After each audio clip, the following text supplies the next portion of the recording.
Existen lugares en este mundo donde el tiempo no es una línea recta, sino un círculo que se cierra sobre sí mismo, atrapando en su interior secretos que la humanidad no está preparada para recordar. El Museo de Pérgamo en Berlín es uno de esos santuarios de lo antiguo, un laberinto de piedra y ecos donde los imperios desaparecidos parecen respirar a través del mármol y el basalto. Allí, entre las sombras proyectadas por monumentos que han sobrevivido a la caída de dioses y reyes, la familia de Lucas buscaba una tarde de cultura y asombro. Pero lo que encontraron fue una fractura en la realidad que cambiaría su percepción de la existencia para siempre. Lucas, un niño de apenas 6 años, de mirada habitualmente curiosa y pasos inquietos, se detuvo en seco. Sus padres, Thomas y Cristina, lo observaron con una mezcla de extrañeza y preocupación. El pequeño no miraba los grandes altares ni las puertas monumentales que suelen cautivar a los turistas. Su atención estaba clavada en un relieve de piedra anatolio, una pieza cuya antigüedad se pierde en las brumas del Neolítico. El aire de la sala pareció volverse denso, cargado de una electricidad estática que hacía que el vello de los brazos de Thomas se erizara sin razón aparente. De repente, el niño que solía jugar con bloques de construcción y reír con dibujos animados, desapareció. En su lugar, quedó una cáscara infantil habitada por una presencia ancestral.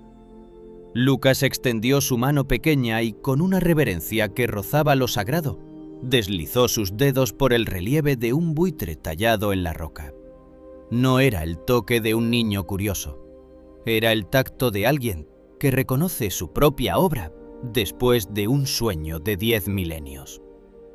«No lo entendéis», susurró Lucas, con una voz que había perdido su matiz infantil para volverse grave, resonante, cargada de un cansancio que no pertenecía a este siglo. «No las enterramos para ocultarlas del cielo, las enterramos para aprisionar el polvo pesado, el polvo que hace que la sangre hierva». Thomas y Cristina se miraron, paralizados por un miedo instintivo. Cristina sintió un frío glacial recorriéndole la columna. Intentó tomar a Lucas de los hombros, pero el niño se resistió con una rigidez pétrea. Sus gritos comenzaron a atraer la atención de otros visitantes y del personal del museo. Lucas clamaba con una desesperación desgarradora que los círculos de piedra de Göbekli Tepe, el templo más antiguo de la humanidad, no eran monumentos al sol, sino sellos para algo letal. «La segunda cámara bajo la columna 18 todavía está sellada», gritaba el niño, con los ojos fijos en un punto invisible más allá de las paredes del museo. «Pero el agua se está filtrando. Si el sello se rompe, el polvo pesado volverá». Lucas afirmaba con una seguridad aterradora que, hace 10.000 años, su nombre era Cael. Decía haber sido el maestro tallador, el arquitecto de las sombras que dirigió el entierro deliberado de los círculos megalíticos en lo que hoy es la moderna Turquía. Su relato no era el de un sueño febril. Proporcionaba detalles sobre la composición de la tierra utilizada para cubrir el sitio, sobre la mezcla de cal y grava que debía actuar como un aislante eterno contra una amenaza que él llamaba la ira del cielo que se queda en la tierra. El desconcierto de sus padres era absoluto. Lucas nunca había visto un documental sobre arqueología, ni siquiera sabía que existía un lugar llamado Göbekli Tepe. Thomas, un hombre formado en la lógica y la ingeniería, intentaba buscar una explicación racional. ¿Había escuchado Lucas alguna conversación? ¿Había visto un libro en la biblioteca? Pero los detalles que el niño empezaba a plasmar en los días siguientes descartaron cualquier posibilidad de coincidencia o influencia externa. Al regresar a casa, Lucas abandonó sus juguetes. En su lugar, pidió papel y lápices. Lo que dibujó no fueron soles ni árboles. Con una precisión técnica que desafiaba cualquier comprensión científica de las capacidades motoras de un niño de su edad, Lucas comenzó a trazar esquemas detallados de los pilares en forma de T de Göbekli Tepe. Pero no eran solo dibujos de las columnas. Lucas añadía diagramas de lo que parecía ser una maquinaria interna oculta bajo la piedra. un sistema de contrapesos y cámaras subterráneas que la arqueología oficial nunca ha documentado. Sus padres observaban con horror y fascinación cómo su hijo llenaba las hojas con representaciones de zorros, grullas y escorpiones. Sin embargo, Lucas no los trataba como simples animales. Junto a cada figura, escribía una serie de símbolos desconocidos, una grafía geométrica y elegante que, según él, era el primer lenguaje de la humanidad. Una escritura perdida que servía para advertir a las generaciones futuras sobre el peligro oculto bajo el túmulo de piedra. El escorpión no es un animal, decía Lucas mientras trazaba una espiral sobre la cola de la criatura. Es el símbolo del veneno invisible que emana de las rocas calientes. Los antiguos lo sabían, por eso se fueron. Por eso nos obligaron a cubrirlo todo, para que el mundo pudiera nacer de nuevo, sin la mancha del fuego caído. ¿Qué es lo que Lucas bajo la piel de Cael intentaba decirnos? Göbekli Tepe es un desafío constante para la ciencia moderna. Construido unos 7000 años antes de las pirámides de Giza y 6000 años antes de Stonehenge, este complejo de templos rompe todas las reglas de la evolución social humana. Se supone que fue construido por cazadores-recolectores, pero la precisión de su astronomía y la escala de su ingeniería sugieren una civilización mucho más avanzada. Y lo más extraño de todo, el sitio no fue abandonado ni destruido. Fue enterrado cuidadosamente a mano por sus propios constructores. La insistencia de Lucas sobre la columna 18 y la filtración de agua llegó a oídos de un grupo de geofísicos e investigadores independientes, intrigados por la anomalía del caso. Utilizando equipos de georradar de última generación y escaneo de inducción electromagnética, el equipo se desplazó hasta el sitio arqueológico en Turquía. El objetivo era un sector que hasta entonces se consideraba suelo sólido, justo bajo el pedestal de la monumental columna 18. Lo que descubrieron dejó al equipo científico en un estado de shock absoluto.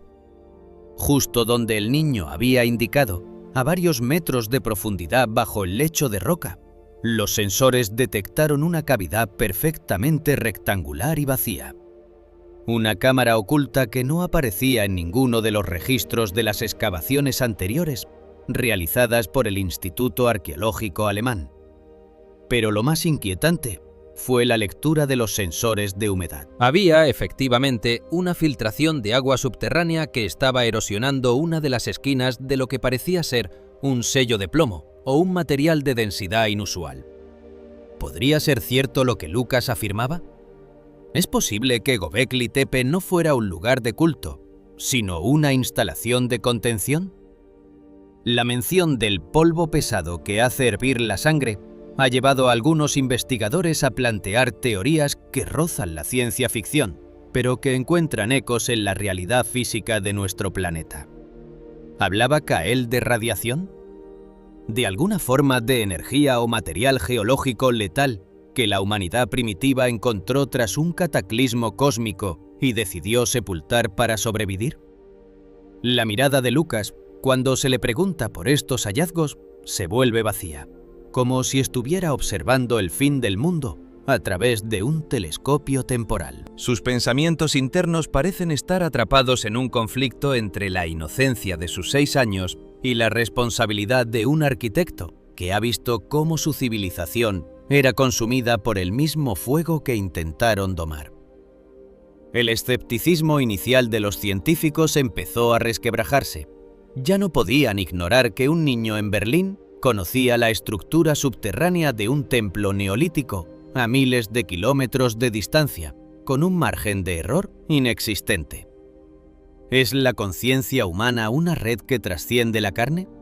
¿Estamos ante un caso de memoria celular donde los traumas y conocimientos de nuestros antepasados quedan grabados en las hélices del ADN, esperando un catalizador para despertar?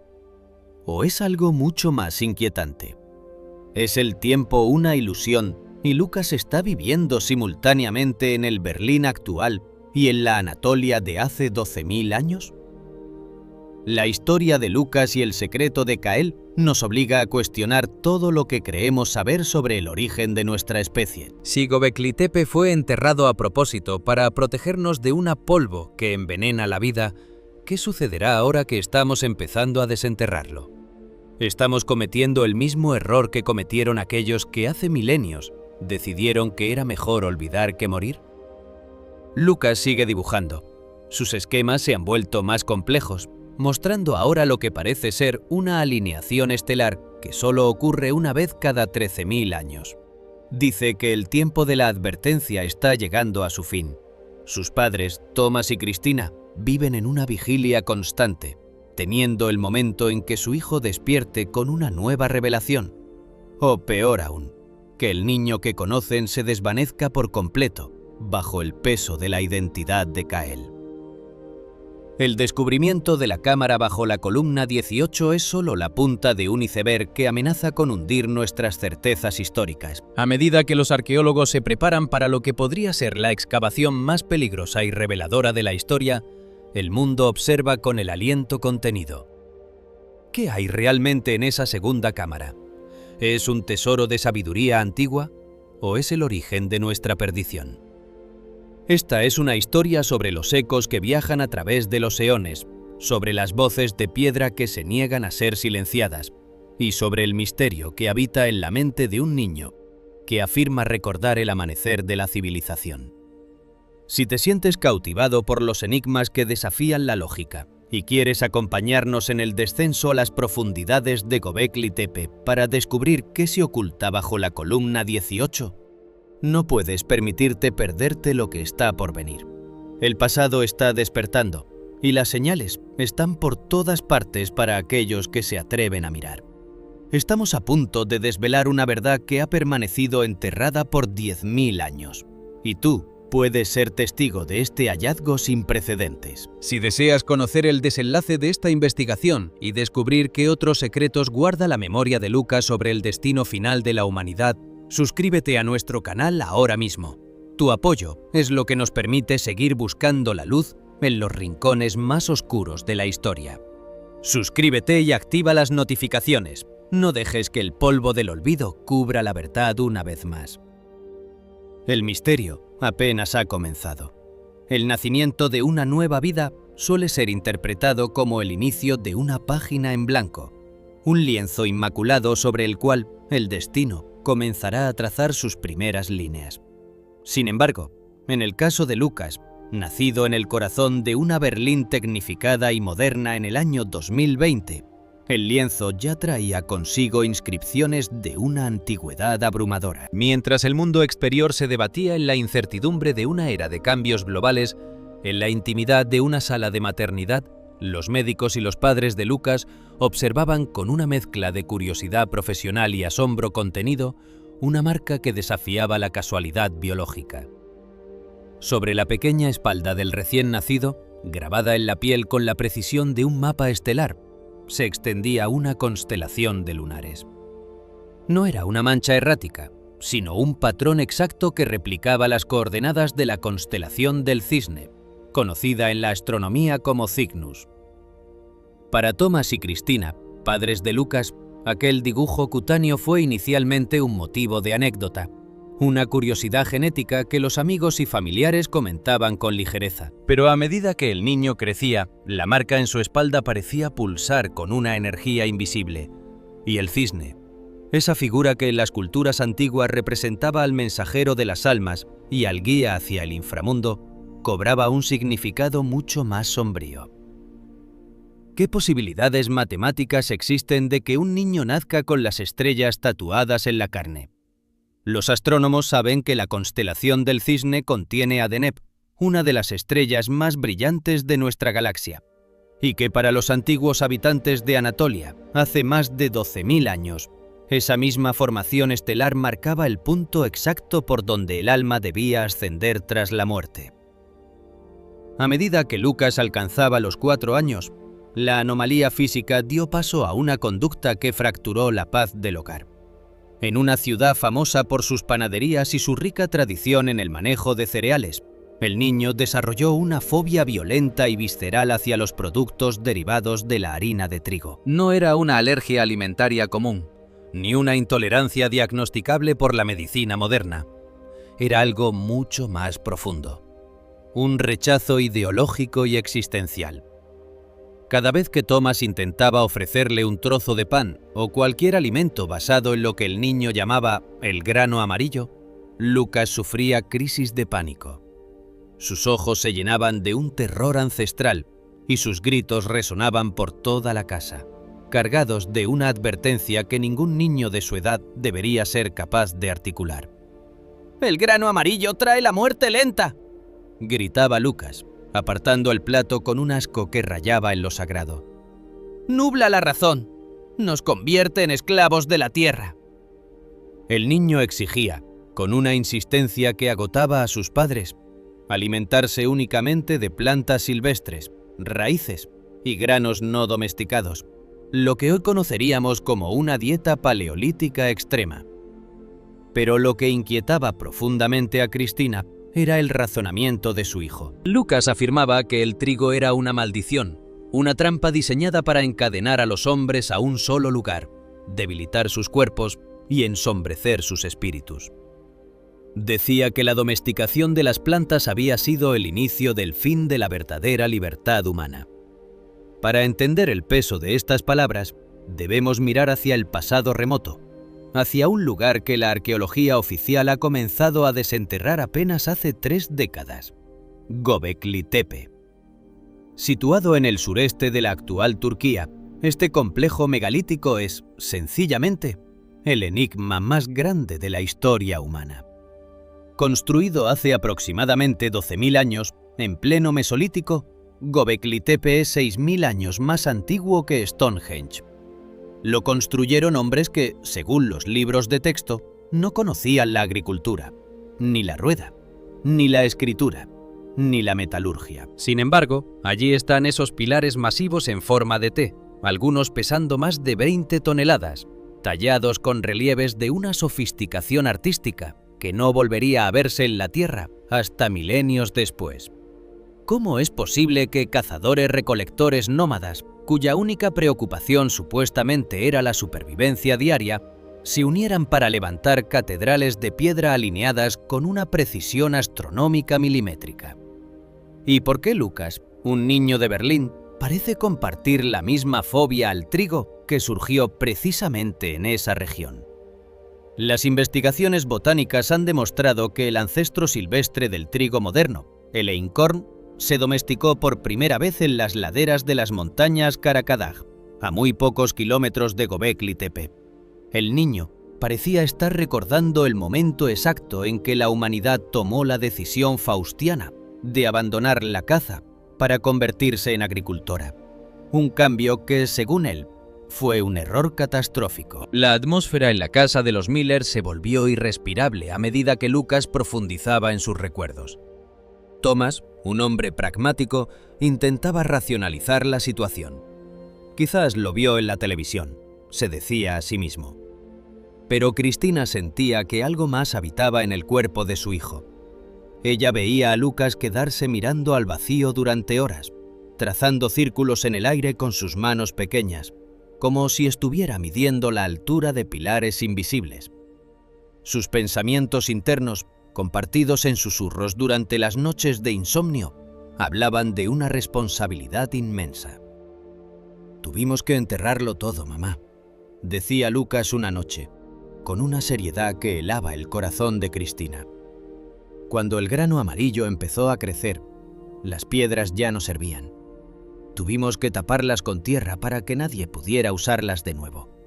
Las piedras eran para hablar con el cielo, pero el trigo nos obligó a mirar al suelo. El misterio final de Göbekli Tepe es lo que más perturba a los arqueólogos. Alrededor del año 8000 a.C., después de haber funcionado durante casi 3000 años como el centro espiritual del mundo, el complejo no fue abandonado al azar. No fue destruido por una guerra, ni por un desastre natural. Fue enterrado deliberadamente. Miles de personas pasaron décadas transportando cientos de toneladas de tierra y escombros para cubrir cada pilar, cada relieve, cada recinto circular, hasta convertir los templos en colinas artificiales. La humanidad decidió, de forma colectiva y consciente, ocultar su logro más grande. Se borraron a sí mismos de la historia. ¿Por qué enterrar la perfección? ¿Por qué ocultar los pilares donde estaban tallados zorros, grullas y escorpiones con una maestría insuperable? La ciencia oficial no tiene una respuesta satisfactoria.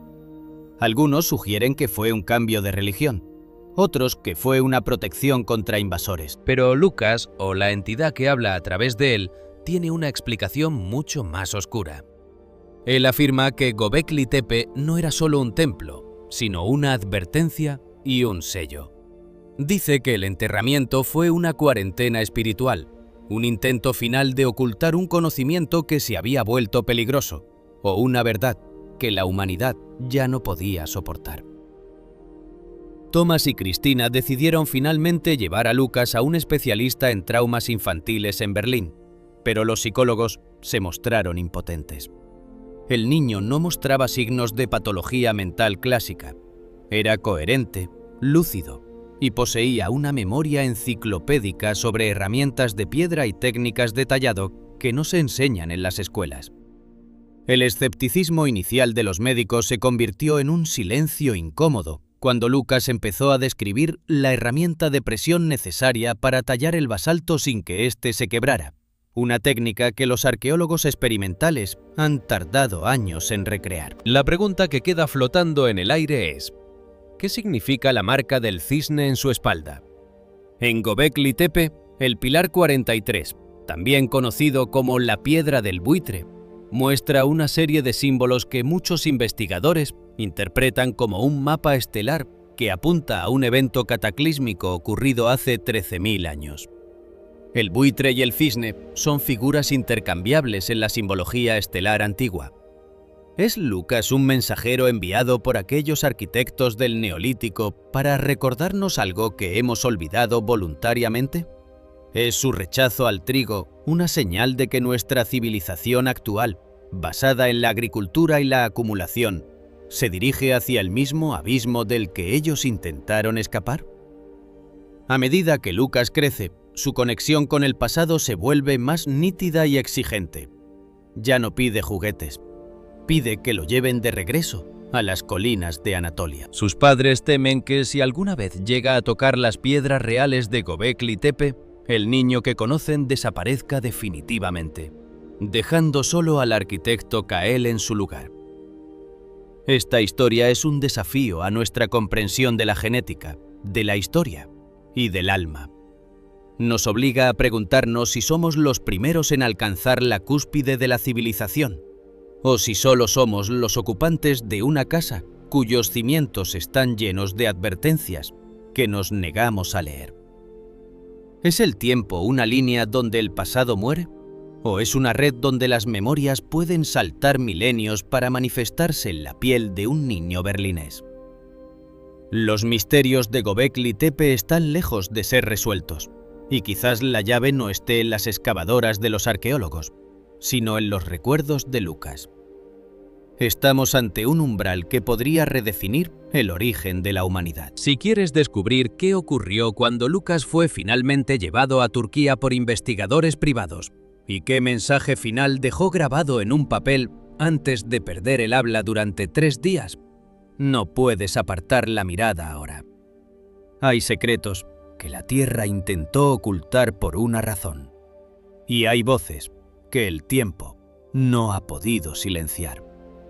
Estamos descendiendo a los niveles más profundos de nuestra propia memoria colectiva, allí donde el mito y la realidad se funden en el frío de la piedra tallada. Si este relato ha despertado en ti la necesidad de cuestionar la historia oficial, y si deseas acompañarnos en la búsqueda de la verdad que yace bajo las colinas de Göbekli Tepe, suscríbete a nuestro canal ahora mismo. Tu presencia en esta comunidad es lo que nos permite seguir explorando los límites de lo inexplicable. Suscríbete y activa las notificaciones para el próximo capítulo de esta odisea arqueológica que está cambiando el mundo. No permitas que el pasado permanezca enterrado. Suscríbete y despierta con nosotros. El misterio está esperando. El peso de la duda es una carga que puede llegar a fracturar los cimientos de la cordura más sólida. Para Thomas y Cristina, la vida en Berlín se había transformado en un laberinto de interrogantes sin respuesta, donde cada mirada de su hijo Lucas parecía provenir de un abismo temporal que no podían comprender. El pequeño, que antes de aquel incidente en el museo se deleitaba con las simplezas de la infancia, ahora habitaba un silencio solemne, roto únicamente por sus dibujos técnicos y sus crípticas advertencias sobre el pasado. Desesperados por encontrar una explicación que no involucrara la locura o lo sobrenatural, los Miller decidieron acudir a la única persona capaz de discernir entre la fantasía de un niño y la realidad arqueológica, el Dr. Hans Dieter. El Dr. Hans Dieter no era un académico convencional. Con el rostro surcado por las arrugas del sol de Anatolia y las manos endurecidas por décadas de excavaciones, era uno de los pocos hombres en el mundo que podía decir que conocía los secretos de Göbekli Tepe desde sus cimientos. Había pasado años en el polvo de Turquía, trabajando codo a codo con Klaus Schmidt, el descubridor del sitio, intentando descifrar por qué una civilización de cazadores-recolectores decidió, hace 12.000 años, levantar templos que desafiaban toda lógica evolutiva. Para él, el sitio no era solo un yacimiento, era una obsesión personal.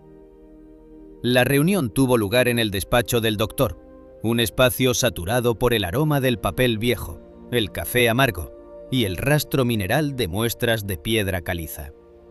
Thomas y Cristina se sentaron frente a él, con Lucas entre ambos, pequeño y distante, con la mirada fija en una maqueta del recinto D que descansaba sobre un estante. El doctor Hans Dieter escuchaba el relato de los padres con un escepticismo profesional, una coraza forjada en años de lidiar con teorías conspirativas y entusiastas de lo oculto. Sin embargo, algo en la postura de Lucas, en la forma en que sus ojos escudriñaban las réplicas de los pilares, le hizo detener su pluma. «Doctor», dijo Thomas con la voz quebrada por el insomnio, «él dice que estuvo allí. Dice que se llamaba Kael. Describe técnicas que no hemos encontrado en ningún libro». El arqueólogo suspiró, frotándose las sienes.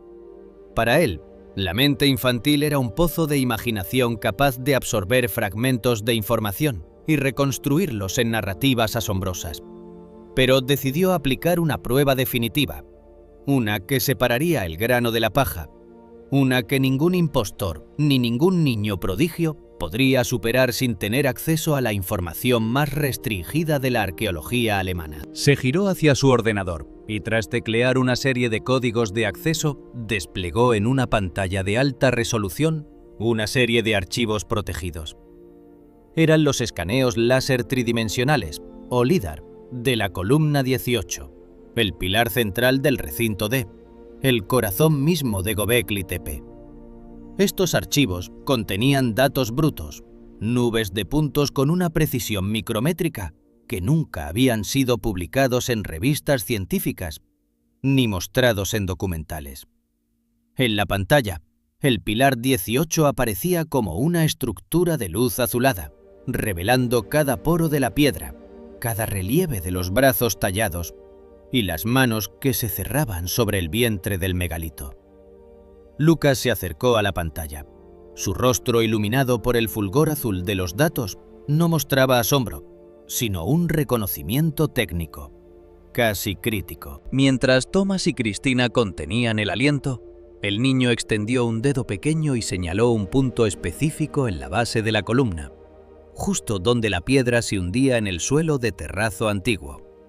«Aquí», dijo Lucas, con una frialdad que heló la sangre del doctor. «Aquí es donde la costura de caliza está más débil. No podíamos permitir que la piedra se partiera bajo su propio peso cuando la levantamos desde la cantera». El doctor Hans Dieter frunció el ceño. En efecto, existía una veta natural en esa zona, pero era invisible a simple vista bajo la pátina de los milenios. ¿Y cómo lo solucionasteis, Lucas?, preguntó el doctor con un tono que ya no era de condescendencia, sino de una curiosidad científica punzante. El niño cerró los ojos, como si estuviera consultando un manual de instrucciones grabado en la parte posterior de sus párpados. No usamos madera.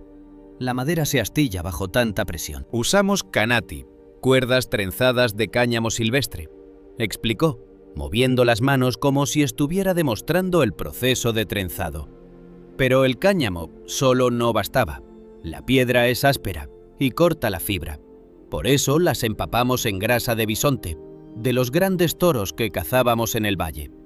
La grasa permitía que la cuerda deslizara sin quemarse por la fricción, mientras los hombres tiraban desde los contrapesos de tierra.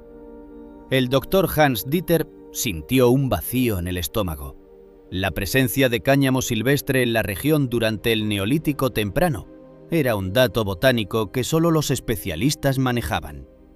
Pero lo que vino después fue el golpe de gracia.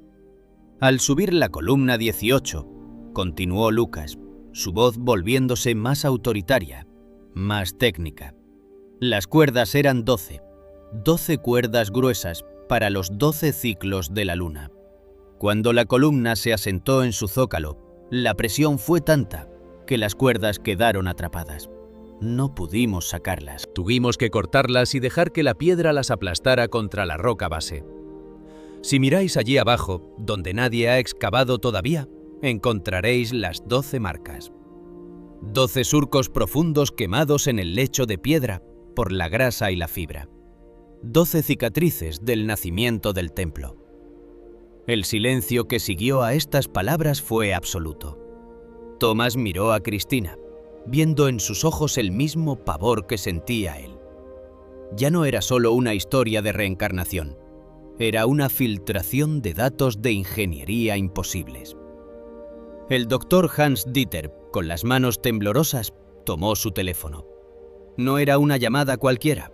Se comunicó directamente con el equipo de arqueólogos y restauradores turcos que se encontraban en el sitio de Göbekli Tepe, bajo la supervisión del Ministerio de Cultura de Turquía. Lo que el doctor solicitó fue algo inaudito: una inspección endoscópica del zócalo de la columna 18, un área que había permanecido intacta desde que fue desenterrada por Klaus Schmidt, protegida por una capa de sedimento que los arqueólogos habían decidido no retirar por miedo a desestabilizar el megalito. Durante las siguientes horas, la oficina del doctor se convirtió en una sala de espera de un hospital de la historia. Tomás y Cristina intentaban hablar con su hijo, pero Lucas parecía haber regresado a su estado de trance, murmurando sobre el polvo pesado y las cámaras que lloran agua. Finalmente, el enlace de vídeo satelital se activó. Desde las laderas de Germus, en el sureste de Turquía, las imágenes en directo mostraban a un equipo de técnicos introduciendo una microcámara de alta resolución por una fisura de apenas milímetros entre la base del pilar T18 y su pedestal de piedra caliza. La luz del endoscopio iluminó un mundo que no había sido visto en 12.000 años. El doctor Hans Dieter se acercó tanto a la pantalla que su aliento empañó el monitor. A medida que la cámara descendía, el lodo y la arena daban paso a la roca virgen, y allí, incrustadas en el lecho de piedra, aparecieron. Primero una, luego otra. Eran surcos paralelos, grabados con una regularidad mecánica. El equipo turco, emocionado, comenzó a contar. 3, 6, 9, 12. Eran exactamente 12 hendiduras perfectamente alineadas. Pero lo más asombroso no era la forma, sino lo que los sensores químicos de la sonda empezaron a reportar. En el fondo de esos surcos, protegidos de la degradación por la presión extrema y la falta de oxígeno, se hallaban restos de materia orgánica. Los análisis preliminares que llegaron minutos después por correo electrónico confirmaron lo impensable. Trazas de fibra de cannabis sativa silvestre y residuos lipídicos de grasa animal, específicamente de Bos primigenius, el ancestro extinto del ganado moderno, el bisonte o uro que habitaba las llanuras de Anatolia hace 12 milenios. Esta información no solo era inédita, era un secreto de construcción que nadie en el mundo moderno conocía. Los informes de restauración de Göbekli Tepe son extremadamente herméticos para evitar el saqueo o la mala interpretación de los datos, y este detalle específico sobre las cuerdas y la grasa nunca había salido del círculo íntimo de los jefes de excavación. Ni siquiera figuraba en las bases de datos aztecénicas accesibles para estudiantes o profesores de Berlín. El doctor Hans Dieter se desplomó en su silla, con el rostro pálido. Miró a Lucas como si estuviera viendo a un dios caído o a un fantasma atrapado en el tiempo. El escepticismo que había definido su carrera se había hecho añicos frente a la evidencia física de 12 surcos en la piedra. ¿Cómo lo sabes, Lucas?, susurró el doctor, con una voz que era apenas un aliento. Nadie en este mundo sabía de esas cuerdas. Nadie sabía que eran 12. Lucas levantó la vista. En ese momento, sus ojos no eran los de un niño de 6 años. Eran los ojos de Cael, el maestro tallador, llenos de una sabiduría triste y una urgencia milenaria. «Os lo he dicho», respondió el niño, y cada palabra sonaba como el golpe de un mazo sobre el cincel. Las marcas están ahí para recordarnos el esfuerzo, pero lo que importa no es cómo levantamos las piedras, sino por qué las enterramos. El agua se filtra, doctor. El sello de la columna 18 se está rompiendo. El polvo pesado que enterramos bajo los pies de los gigantes está despertando. Y si no detenéis la filtración, lo que ocurrió hace 10.000 años volverá a suceder. La sangre volverá a hervir, y esta vez no habrá tierra suficiente para tapar el horror. Thomas y Cristina sintieron que el despacho del doctor se transformaba en la antecámara de un apocalipsis arqueológico. El descubrimiento de los 12 surcos no era solo la validación de un fenómeno de memoria ancestral. Era la confirmación de que Lucas, o la entidad que hablaba a través de él, poseía información sobre una catástrofe que la humanidad había olvidado por completo. ¿A qué se refería con el polvo pesado? ¿Por qué las cuerdas de cáñamo y la grasa de bisonte eran detalles tan cruciales para él?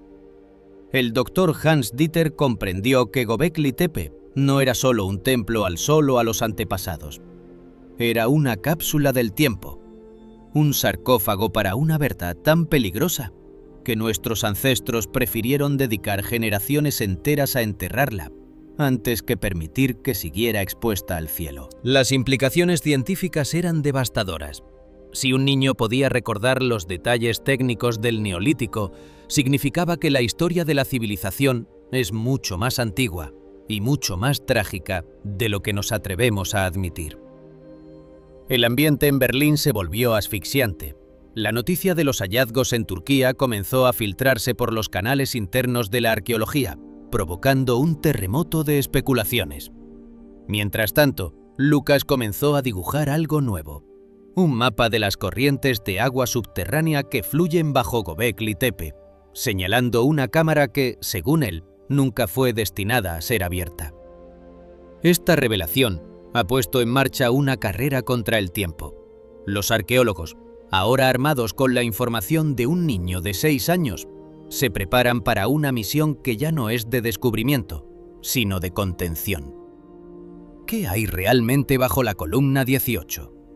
¿Es un tesoro de conocimiento o una trampa mortal dejada por una civilización que vio su propio fin? Lucas nos ha dado la llave, pero abrir la puerta podría ser el último error de nuestra especie. Estamos ante el misterio más profundo de la humanidad, un hilo que conecta las estrellas del cisne con los surcos en la piedra caliza. Si quieres saber qué ocurrió cuando el equipo de excavación intentó sellar la filtración de agua y qué espantosa visión tuvo Lucas en ese mismo instante, debes quedarte con nosotros.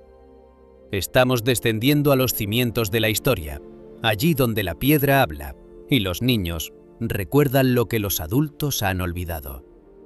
Esta es la Odisea de Cael y la advertencia final de Göbekli Tepe.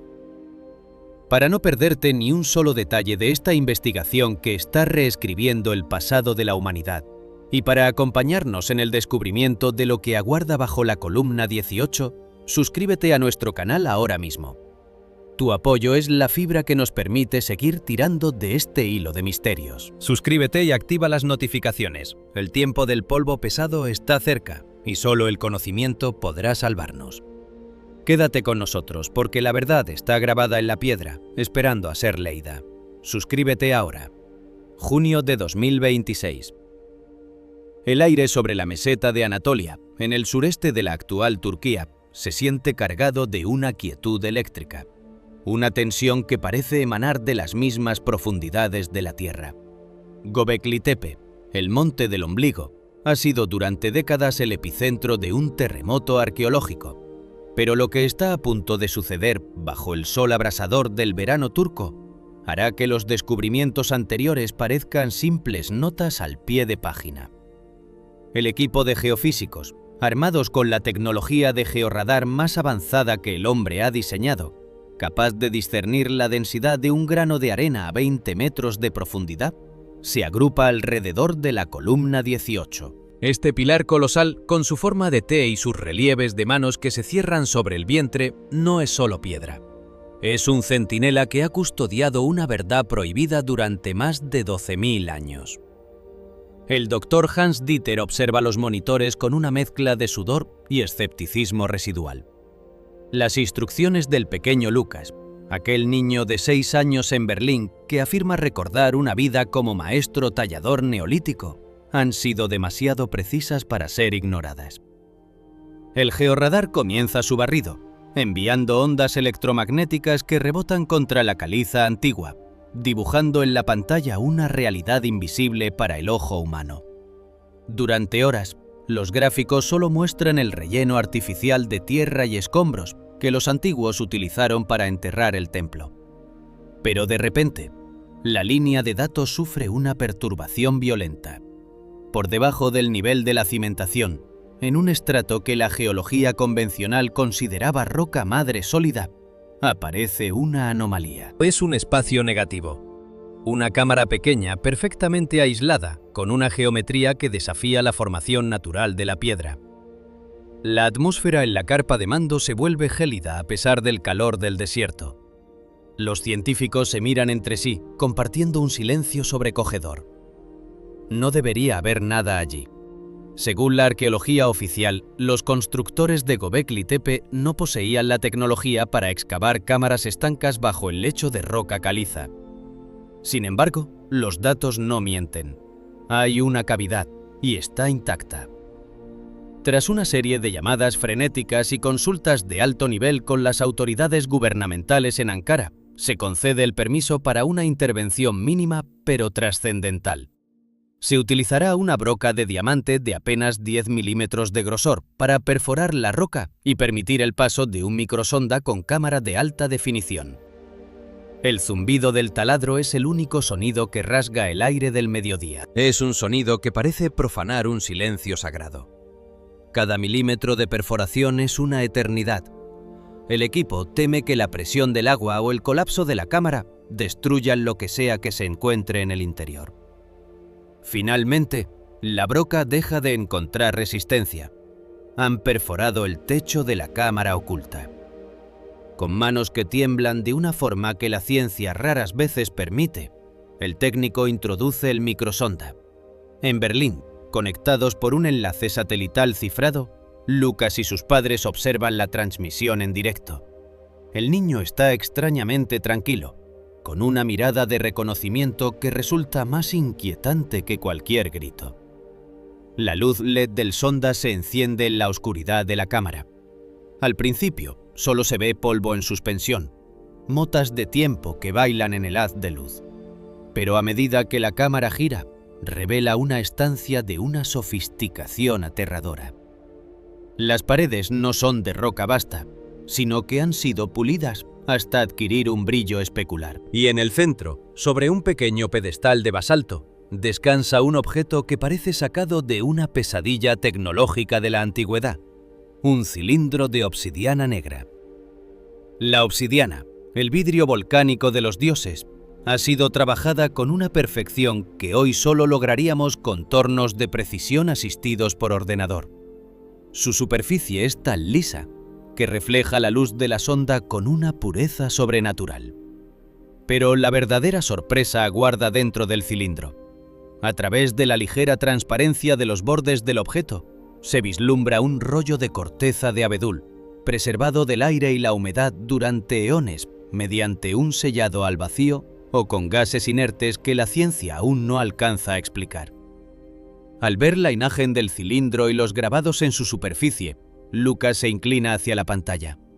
Sus ojos parecen reflejar el fuego de una memoria ancestral. Su boca se abre y comienza a traducir los pictogramas grabados en la obsidiana, no con la vacilación de un estudiante, sino con la fluidez de quien está leyendo su propio testamento.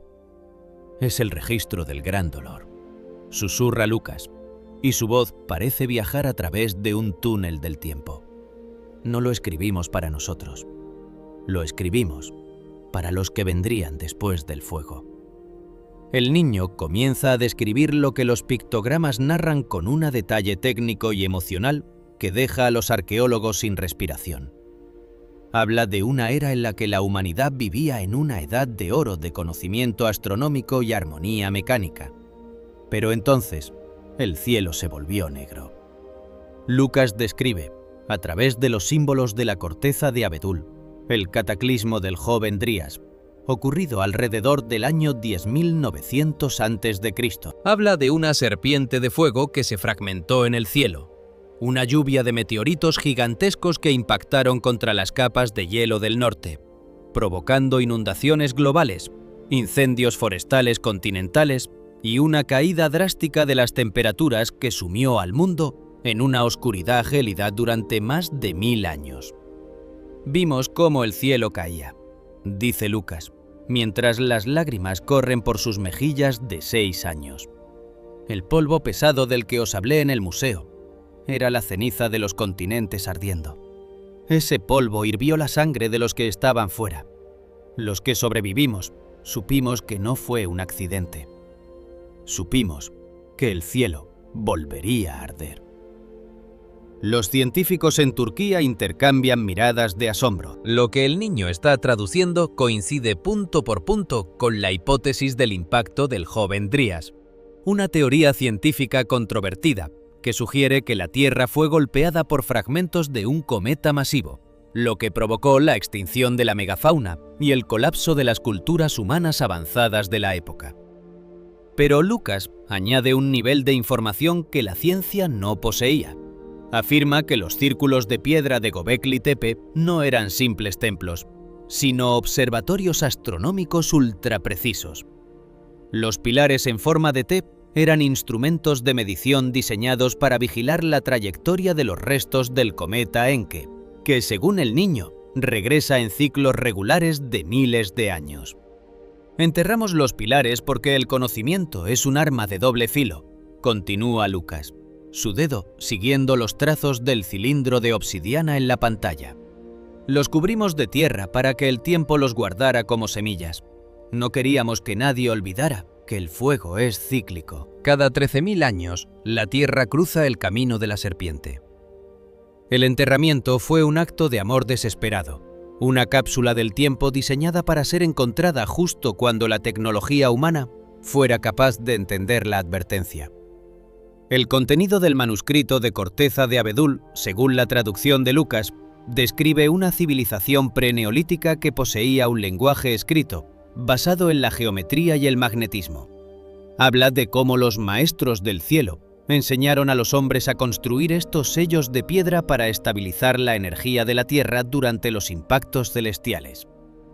La columna 18 es el pivote de este sistema, un eje que conecta el inframundo con las estrellas del cisne, el lugar de donde provino la amenaza original.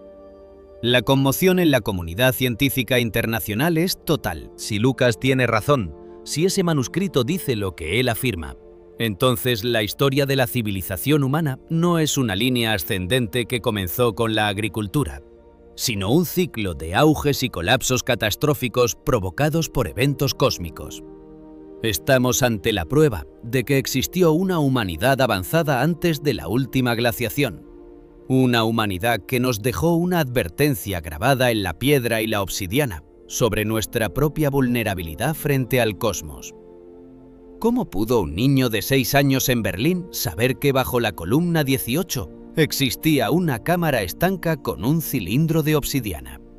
¿Cómo puede conocer un lenguaje de pictogramas que no ha sido visto en 10 milenios? La ciencia se enfrenta ahora a un dilema insoportable: aceptar que Lucas es el recipiente de una memoria transgeneracional o cuántica, o admitir que nuestra comprensión del tiempo y de la materia es fundamentalmente errónea. Los geofísicos, que inicialmente se burlaban de las fantasías del niño, ahora guardan los datos del microsonda con un celo casi religioso, temerosos de que la verdad que han desenterrado sea más pesada de lo que nuestra sociedad puede soportar. Lucas, por su parte, se ha quedado mirando fijamente el mapa de las estrellas que aparecía al final del pergamino. Dice que el tiempo del regreso de la serpiente está mucho más cerca de lo que los astrónomos modernos sospechan. El entierro de Göbekli Tepe fue un mensaje enviado al futuro, un grito silencioso desde el pasado que nos implora que miremos hacia arriba y nos preparemos. El complejo megalítico no es un monumento a los muertos, es un manual de supervivencia para los vivos. A medida que las excavadoras se detienen y el gobierno turco declara la zona como reserva científica de máxima prioridad, el mundo comienza a despertar a una realidad sobrecogedora. No somos los primeros en alcanzar la cumbre del conocimiento, y quizás tampoco seamos los últimos en ver cómo todo se reduce a cenizas. Lucas ha abierto la puerta de una cámara que nunca debió ser olvidada, y lo que hemos encontrado dentro nos obliga a replantearnos nuestra propia existencia. ¿Estamos ante el fin de una era de ignorancia o ante el comienzo de un pánico global por lo que el cielo nos depara? La verdad está ahí, en ese cilindro de obsidiana, esperando a ser descifrada por completo. Si quieres seguir los pasos de Lucas en esta odisea que desafía el tiempo y la muerte, y si deseas conocer el contenido íntegro del manuscrito que describe el fin del mundo anterior y el posible destino del nuestro, te invitamos a que te quedes con nosotros. Estamos presenciando el momento en que la historia deja de ser un misterio para convertirse en una advertencia urgente. Para no perderte ni una sola revelación de este hallazgo que está cambiando el destino de la humanidad y para acompañarnos en la próxima expedición hacia los secretos prohibidos del Neolítico, suscríbete a nuestro canal ahora mismo. Tu apoyo es la luz que ilumina las sombras de Göbekli Tepe. Suscríbete y activa las notificaciones. El tiempo de la serpiente de fuego se aproxima, y solo la verdad podrá protegernos. No permitas que el pasado permanezca enterrado. Suscríbete y despierta con nosotros frente a la inmensidad del tiempo. Suscríbete ahora. El silencio ha regresado a la habitación de Lucas, pero no es el silencio de la paz, sino el de una puerta que ha sido cerrada con un estrépito invisible, dejando tras de sí un vacío que pesa más que cualquier palabra. Aquella tarde de junio, tras la extracción del cilindro de obsidiana en las profundidades de Anatolia, algo cambió para siempre en la estructura misma de la realidad del pequeño. Como si una misión milenaria hubiera llegado a su fin, o como si el conducto que unía el presente de Berlín con el pasado neolítico de Cael se hubiera evaporado al cumplirse el objetivo. La identidad del niño comenzó a reconfigurarse ante los ojos atónitos de sus padres, Thomas y Cristina. Lo más asombroso, aquello que desafía cualquier explicación de la dermatología o la genética convencional, ocurrió apenas unas horas después del hallazgo. Aquellas marcas en su espalda, que una vez trazaron con una precisión escalofriante el mapa estelar del cisne, comenzaron a palidecer. Cristina observaba cada mañana, con una mezcla de alivio y una extraña melancolía, cómo los lunares que habían sido la firma de una entidad ancestral se desvanecían día tras día, como estrellas que se apagan al llegar el amanecer. En cuestión de semanas, la piel de Lucas quedó limpia, inmaculada, sin rastro del mensajero del inframundo. El mapa se había borrado, porque el destino ya había sido alcanzado. Hoy Lucas lleva la vida de un niño de 6 años absolutamente normal. juega con sus amigos en los parques de Berlín, se entusiasma con los superhéroes y ha vuelto a pedir sándwiches de pan blanco, olvidando por completo aquella fobia visceral al grano amarillo que tanto atormentó a su familia. Cuando Thomas, movido por una curiosidad que todavía le quita el sueño, intenta preguntarle sobre las columnas de piedra, sobre el maestro tallador Kael o sobre el polvo pesado que hacía hervir la sangre, Lucas lo mira con una confusión genuina. Para él, esos recuerdos son ahora como sueños ajenos que se disuelven al despertar. No queda rastro de la terminología técnica, ni de los diagramas de ingeniería, ni de la mirada gélida y autoritaria que una vez habitó su rostro infantil. El arquitecto se ha marchado, dejando el edificio a su legítimo y pequeño dueño. Pero mientras Lucas recupera su infancia, el mundo exterior se hunde en una tormenta de secretismo y especulación que no tiene precedentes en la historia de la arqueología. El cilindro de obsidiana y el pergamino de corteza de abedul no fueron llevados a un museo para ser expuestos bajo luces halógenas. En lugar de eso, fueron trasladados bajo escolta militar a una instalación de alta seguridad en Ankara, una fortaleza científica donde los laboratorios están blindados contra interferencias electromagnéticas y donde solo un puñado de expertos con autorizaciones de secreto de Estado tienen permiso para entrar. En las profundidades de ese complejo subterráneo, la ciencia moderna se enfrenta a un objeto que parece burlarse de sus leyes. Los análisis preliminares del cilindro de obsidiana han revelado que su superficie no presenta marcas de herramientas de piedra ni de metal conocidas. Es como si la roca hubiera sido moldeada a nivel atómico. El pergamino, protegido por un gas inerte dentro del vacío del cilindro, contiene una serie de grabados que los criptógrafos del gobierno turco y los lingüistas de élite están intentando descifrar. Aunque no se ha publicado una traducción oficial, las filtraciones que escapan de esos pasillos estériles hablan de una cronología del desastre que pone en duda todo lo que creemos saber sobre el origen de la civilización. Se dice que el manuscrito detalla con una claridad aterradora la trayectoria de la serpiente de fuego, el cometa que fragmentó el mundo hace casi 13.000 años. Pero no se limita a narrar el pasado.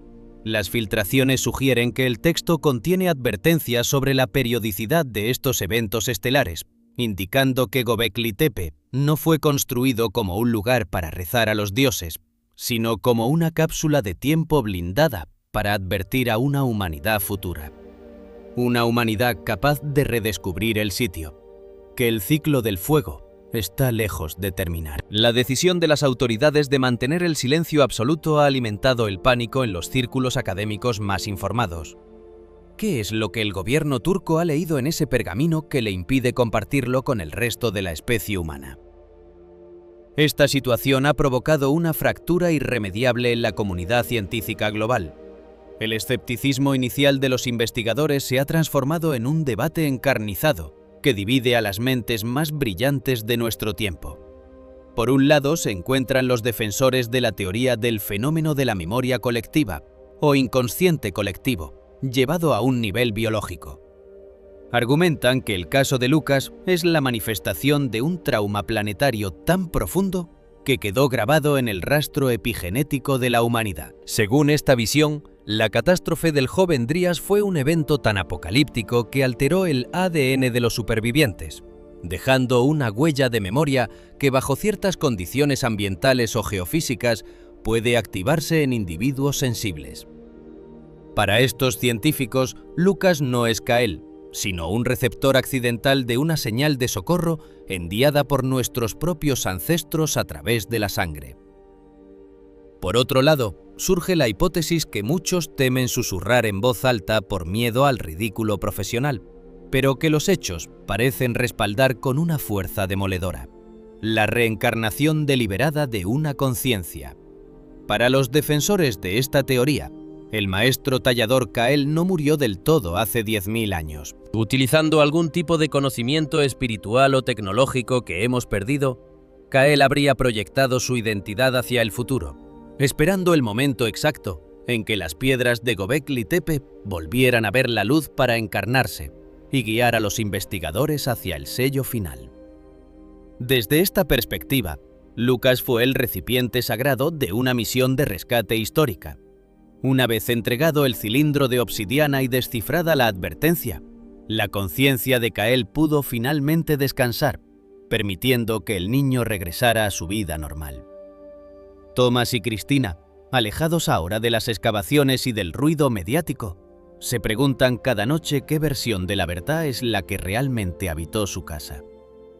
Thomas, con su mente de ingeniero, no puede olvidar la precisión de los 12 surcos en la base de la columna. Cristina no puede olvidar la mirada de un hombre viejo y cansado en los ojos de su hijo de 6 años. Ambos saben que, sin importar lo que diga la ciencia oficial, su hijo fue el puente entre dos mundos que nunca debieron tocarse. A veces, cuando miran hacia el cielo nocturno sobre Berlín y buscan la constelación del Cisne, sienten un escalofrío. La sensación de que las estrellas no son solo luces distantes, sino testigos de un ciclo de destrucción y renacimiento del que apenas estamos empezando a ser conscientes. La pregunta que ahora nos queda a todos, mientras el gobierno turco mantiene el pergamino de Kael bajo llave, es de una urgencia vital. ¿Estamos listos para aceptar que Göbekli Tepe es algo más que un montón de piedras antiguas? ¿Fue realmente un santuario de cazadores-recolectores que milagrosamente decidieron enterrar sus templos para jugar con la posteridad? ¿O es, como afirmó Lucas, una advertencia de cuarentena? Si nuestros antepasados dedicaron décadas de esfuerzo sobrehumano a transportar miles de toneladas de tierra solo para ocultar estos círculos megalíticos, fue por una razón que va más allá de la religión o el cambio de costumbres. Enterraron su mayor logro para protegernos de él, o para protegernos de aquello que las piedras estaban vigilando en el cielo. La arqueología oficial se encuentra en una encrucijada. Si admiten que un niño de 6 años pudo localizar una cámara oculta y un artefacto tecnológico imposible, deben admitir también que su cronología de la historia humana es un castillo de naipes. Deben aceptar que hace 12.000 años existió una civilización que entendía el cosmos, la mecánica y quizás la propia alma humana mejor que nosotros. Y lo que es más perturbador, deben enfrentarse a la posibilidad de que la serpiente de fuego no sea un mito del pasado, sino una realidad astronómica que vuelve a acecharnos en la oscuridad del espacio. Lucas ya no dibuja símbolos, ya no habla de Kael, pero el cilindro de obsidiana sigue en Ankara, pulsando con una verdad que se niega a ser enterrada por segunda vez. El tiempo de la humanidad parece haber entrado en una cuenta atrás que solo unos pocos pueden leer.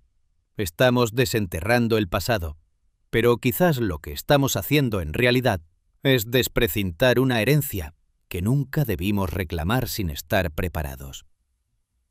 La historia de Lucas Miller es la advertencia final de un mundo que ya murió una vez, recordándonos que el olvido no es una ausencia de memoria, sino un mecanismo de defensa que estamos empezando a desmantelar. Ahora, la pelota está en vuestro tejado. Después de escuchar este relato, después de conocer la precisión técnica de los recuerdos de Lucas y el misterio del cilindro de obsidiana, ¿qué creéis que está ocurriendo realmente bajo las colinas de Turquía? ¿Es posible que la reencarnación sea la herramienta que el universo utiliza para asegurar nuestra supervivencia, enviando mensajeros desde el pasado para corregir el rumbo de nuestro futuro? ¿O creéis que existe una explicación científica en el ADN, una memoria de la sangre, que nos advierte de peligros cíclicos que nuestra tecnología moderna prefiere ignorar? ¿Fue Göbekli Tepe un simple lugar de culto o una cápsula de tiempo diseñada para una civilización que, como la nuestra, ha olvidado mirar hacia las estrellas con el respeto que merecen? El misterio de Kael y el pequeño Lucas nos invita a mirar más allá de lo evidente y a cuestionar la fragilidad de nuestra propia existencia. Queremos conocer vuestras teorías, vuestros miedos y vuestras visiones sobre este enigma que está reescribiendo el origen del hombre. Dejad vuestra opinión en los comentarios. Vuestra voz es la que mantiene viva esta investigación. Si este descenso a las profundidades de la memoria ancestral y los secretos prohibidos de la arqueología ha resonado en vosotros, Si sentís que el pasado tiene todavía mucho que enseñarnos antes de que el ciclo se complete, os invitamos a que forméis parte de nuestra comunidad. Este canal es el refugio para aquellos que no se conforman con las verdades oficiales y que buscan la luz en los rincones más oscuros de la historia. Para no perderos ni un solo detalle de los próximos capítulos de esta odisea, para acompañarnos en la búsqueda de los pergaminos perdidos y los ecos de las almas antiguas, suscríbete ahora mismo. Tu suscripción es el pilar que sostiene nuestra búsqueda de la verdad. Suscríbete, activa las notificaciones y prepárate, porque el próximo misterio está a punto de ser desenterrado. No dejes que el tiempo se detenga. Suscríbete y despierta con nosotros.